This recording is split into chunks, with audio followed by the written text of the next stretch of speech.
Welcome to F1 Newsline, your insider look into the world of Formula One. And right now, the driver market has just exploded. If you follow the grid, drop everything. This is the biggest transfer bomb in maybe a decade. Oscar Piastri has officially signed a multi-year contract with Scuderia Ferrari, ending his McLaren deal just days before the Mexico City Grand Prix. Stunning. Absolutely. But this isn't just another driver changing overalls. This is a massive power shift, a political earthquake shaking the paddock. And for those who understand the subtleties of the sport, the big questions hit instantly. How on earth did Fred Vasseur keep this under wraps? And why would Piastri completely torch his bridges with Woking at this exact moment? Exactly. So, our mission today is clear. We're diving deep. We've got the leaks, the whispers, the contract details, and we're giving you the full breakdown of what this really means for the Formula One landscape. Let's start with what's confirmed, the facts, and the money. Because this time, Ferrari has played its hand in broad daylight. Piastri is officially joining in 2026, and Maranello dropped a short, sharp press release, perfectly timed to hit McLaren right before Mexico. Then, late at night, Piastri posted the killer line. "My future is red. I've signed with Ferrari. It's time for a new chapter." Simple. Brutal. Final. McLaren's reaction said it all: total chaos. The press team went silent, Zak Brown nowhere to be found, completely unavailable for comment. You could feel the panic through the screen. They were blindsided. Meanwhile, Ferrari? Oh, they twisted the knife, dropping photos of the new Scarlet race boots with a chillingly casual #WelcomeOscar. So, why now? The answer lies in the scale. Because this wasn't just a transaction, it was a statement of intent. Sources inside the paddock confirm, $100 million over 4 years. But the real story isn't the money, it's the strategic concessions that came with it. Insiders say Piastri secured 2 key demands. Priority in car development, expected, sure. The right to choose his own race engineer. And that right there is the real masterstroke. The infamous engineer clause. Subtle but surgical. A precision strike inside Ferrari's power structure. Mark Webber's fingerprints are all over this. This move is engineered to reshape the internal hierarchy of Maranello. And the rumor mill is spinning at full speed. This power play is aimed directly at weakening Charles Leclerc's influence, dismantling his inner circle and setting the stage for a new order inside Ferrari. Ferrari just dropped a bombshell. And the Formula One world is still shaking that if Piastri truly exercises that right, he could effectively sideline Riccardo Adami, Leclerc's longtime engineer, and that alone sends a crystal-clear message. Piastri isn't just joining Ferrari. He's becoming the new cornerstone, the foundation stone of Maranello's next era, especially with a monumental 2026 regulation shift on the horizon. This move isn't about comfort, it's about control. Pure, calculated control. And the speed, the precision of it all, it's astonishing. You have to ask, who orchestrated this? Clearly, Frederic Vasseur is the mastermind here. The man at the helm of Ferrari played the entire paddock like a grandmaster. And let's not forget Mark Webber, Piastri's manager. He's been here before. Remember the Alpine drama? Webber knows how to operate in the shadows, with airtight secrecy, evading even the most connected insiders. Yeah, and the timeline, that's what really stands out. It's ruthless, surgical, less than 6 weeks from first spark to full detonation. We can trace the origins of this chaos back to September 2025, right after the Singapore Grand Prix. That's when whispers began surfacing about telemetry data inconsistencies at McLaren. Now, for anyone listening closely, that's huge. It means the core of team trust was breaking down. Performance data, feedback loops, vital elements for a driver's growth, were reportedly being misreported or withheld. That's where the first cracks of distrust appeared. And from there, it spiraled fast. Flash forward to the US Grand Prix weekend, October 19th, another DNF for Piastri, his 4th in just 7 races. The very next day, October 20th, boom. The secret signing. Austin, Texas. The Loren Hotel. A senior Ferrari delegation flies in under total secrecy. Within days, an internal Ferrari email leaks, titled Project Line, Project OZ. Fast. Ruthless. Completely watertight. Ferrari's motive? Pure opportunism, fueled by urgency. Vasseur reportedly told the Ferrari board, bluntly, "If we don't move now, Red Bull will." Simple. Cold. Strategic.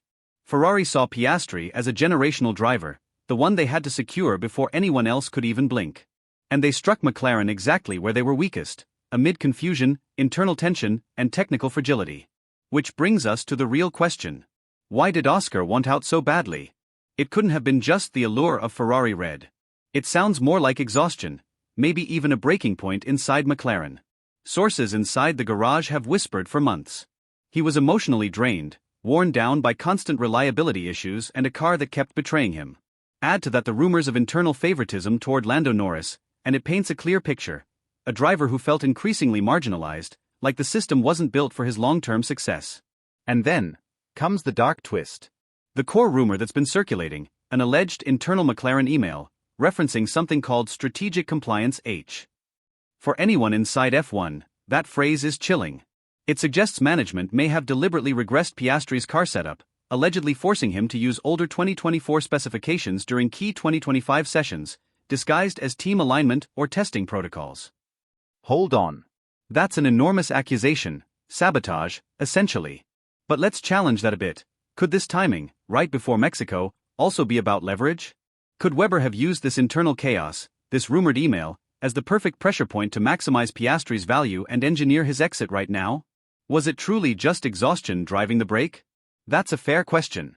Leverage is always part of the game, especially with Mark Webber pulling the strings. The timing was designed for maximum impact. But whether or not that strategic compliance email is 100% authentic, its mere existence gave them the perfect justification. It was the trigger, the spark that allowed for an immediate, drastic split. It signaled a total breakdown of trust, something far deeper than bad luck or technical failure.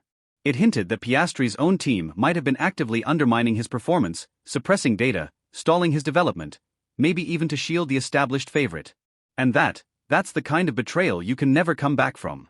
McLaren reportedly scrambled to counter with a last-minute offer, but it was already too late. By then, Piastri's future was sealed, in Ferrari red.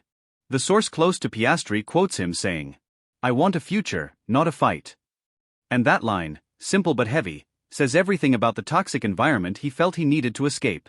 So, let's tie this back to Ferrari. Piastri isn't just a new driver signing. This is a full-blown dynasty reset.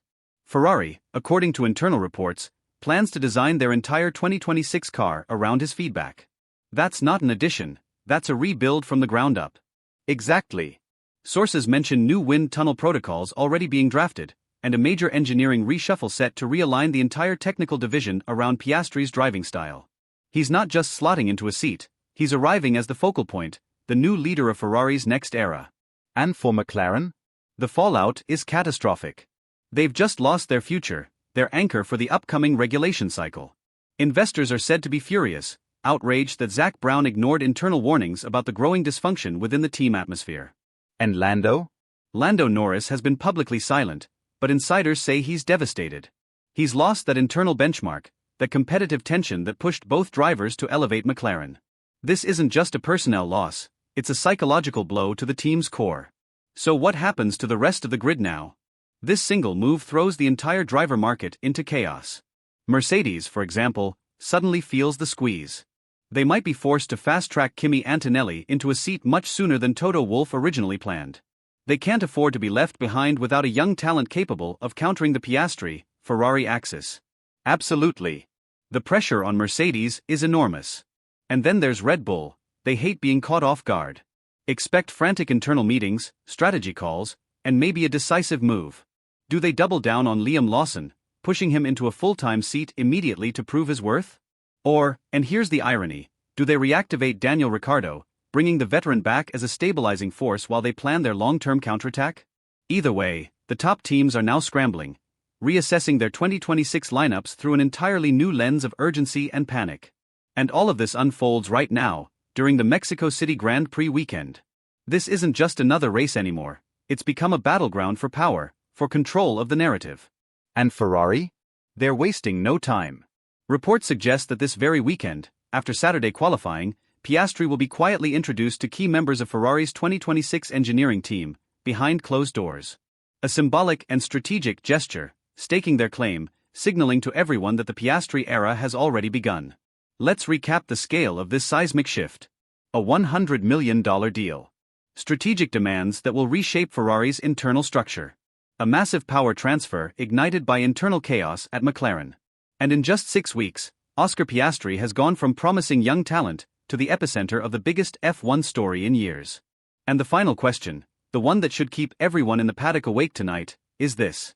If Ferrari is willing to spend $100 million and risk internal combustion to install a new leader so aggressively, and if Mclaren, on the other side, was allegedly prepared to compromise their own driver's performance for the sake of politics, what does that say about what it really takes to win in modern Formula One?